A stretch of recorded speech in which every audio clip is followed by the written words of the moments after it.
Hey, isn't that good? Isn't that good, y'all? I'm serious. This Joshua group. What? www.generationjoshua.org. www.generation.org. GenerationJoshua. GenerationJoshua.org. Okay. Thanks a lot. Appreciate that. I just want y'all to know what's going on. Isn't that a praise the Lord? That we've got a group of young people that are informed. And I tell you what, when I was over there, these young people were informed. I'm going to tell you right now. And not only that, well, we had a young man who was running for the local office, city council, yeah, and he won too. He won, and they helped him and voted and counsel for him, and went out and campaigned for him.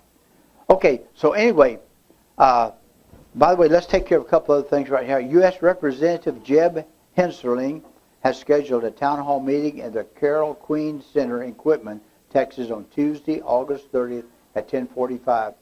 And so they're hoping for a large Republican turnout. 30th. Oh, 30th. Yes, ma'am. 30th. And yeah, it's at 10:45 a.m. Okay, thanks. Good thinking.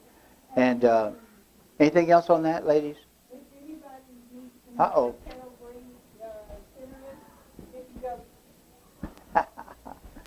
If y'all talk, you're supposed to use the microphone.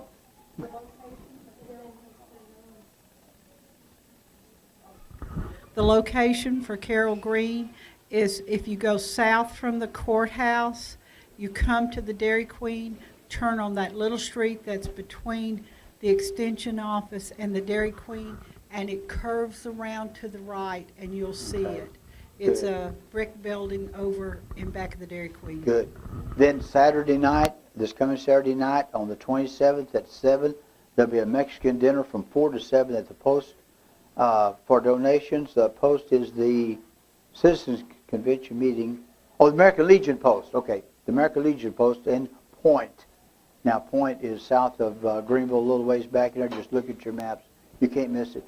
The whole town, you can drive through it in a couple, 3 minutes, and you shouldn't have any trouble finding the American Legion, okay? And I'm planning to go, Lord willing. And I'm trying to think, I've attended one. Oh, okay, I haven't been there before, but now, the Citizens Convention, do y'all know what that's all about? It's all about sovereignty. It's all about owning your own property and being your own person, and so forth. The one last thing is tonight, if you will tell me before you leave, it'll cost you $9, but if you will give me, we'll order some of these Constitutions Made Simple. This is cool. Do you know the Constitution has been revisions and so forth? This has already got those revisions incorporated into it. It's complete. It is as is, this side is correct as the Constitution is right now. And it's all written on the 1828 Webster's Dictionary.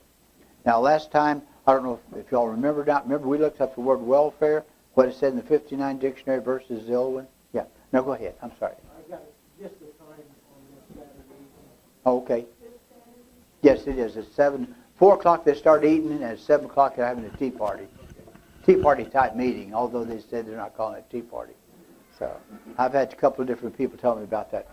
Okay, I think that's all of the cleanup work we need to do, don't y'all? We'll probably find something else here in a minute, and I'm trying to cover as much as we can. But seriously, I think that the people throughout the United States now are calling for term limits. Term limits on congressmen, term limits on senators, how many times you can serve, term limits on the Supreme Court judges. Can they impose term limits on the Supreme Court judges? Do the Supreme Court, do they control the law of the land? Is their word final when they make a ruling? Is there anybody more powerful than the Supreme Court? Yeah, God? Who? Congress is. Right. Matter of fact, the first thing we're going to notice right here, right now, all of our power is invested in the Congress. The Senate and the House of Representatives rules. They can make or break, and they can override judges. They can do a lot of things. Judges have a purpose now, don't get me wrong. But judges can't administer money, and they can't enforce what they're doing. They can only rule on laws and things like that. Anyway, let's get on with our deal. There's 56 words in the Declaration of Independence that makes up a picture. Why do we talk about the Declaration of Independence? Why did we start fighting for it? The King of England, well, let me just get on over here. The King of England started doing some things to our country. As a matter of fact, in Massachusetts, what did he do in Massachusetts? He locked them down. He closed up the ports. He closed up that state. And the people there were starving for food. And the other 12 colonies decided they had to help. And so as a result of part of that. Now, why did the King of England get mad at him? It had to do with something about Boston. Boston what? Tea Party. Boston Tea Party. He didn't like that. And so he decided he'd punish them and make sure that they stayed punished, and it would put fear into the rest of the colonies, and they wouldn't cross King George. Guess what? It didn't work, did it? Thanks for George Washington. Now, I want to give you some quotes, and I would have given them to you, but I had to copy these off of Rick Green, and Rick Green has some great quotes on there, some of our fathers. John Quincy Adams said, "The virtue which has been infused into the Constitution of the United States was no more than the concentration of those sacred principles which had been first proclaimed in the Declaration of Independence. This was the platform upon which the Constitution of the United States had been erected. Its virtue, its republic character, consisted in its conformity to the principle proclaimed in the Declaration of Independence, and as its administration." Then there's dots in which mean it was to depend upon the virtue of, or in other words, of these principles proclaimed in the Declaration of Independence and embodied in the Constitution of the United States. And so he said these principles of that what King George had done to them, these principles are embodied into the Declaration of Independence and the Constitution. So there's a guy called Governor, Governeur Morris. You think it's governor, but it's governor, sort of, I think, Morris, who had a big impact upon the preamble of the Constitution. Matter of fact, he was really involved a great deal in all of these things. He said, "Religion is the only solid basis of good morals. Therefore, education should teach the precepts of religion and the duties of man toward God." Our Supreme Court said in recent times, it said, and I quote, "Keep education apart from the Constitution as possible because of the Constitution." It says keep the Constitution apart from the people because the Constitution has some things in it they don't want you to know. That's what it boils down to. Supreme Court now. Is that the law of the land? Is there anybody higher than the Supreme Court? Congress. Y'all are doing good. Very good.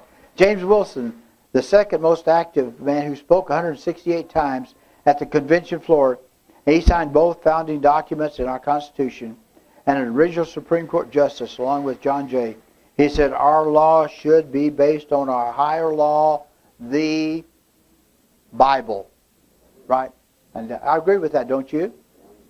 Now, let's talk for a minute about democracy and the republic. A democracy, and I'm going to use the old King James word, democracy is that which does what's right in its own eyes. That's a democracy. A true democracy is strictly everybody does what they want to. They change with the whim of the winds. If they decide they don't like you, then they get rid of you, and then they change back later, decide they like you, or they can get rid of you, do anything they want to. So a democracy is not what we have. Our country is based on a republic. The difference, the republic is what? A set of laws. The Constitution is a set of laws, guidelines that we go by. Now, some of those laws are voted on in a democracy, which people vote on them, right?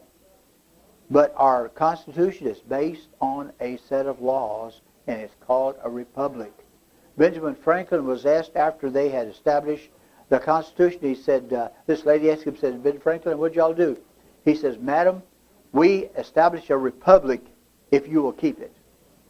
And that's where we're at today. If you'll keep it, we've established a republic.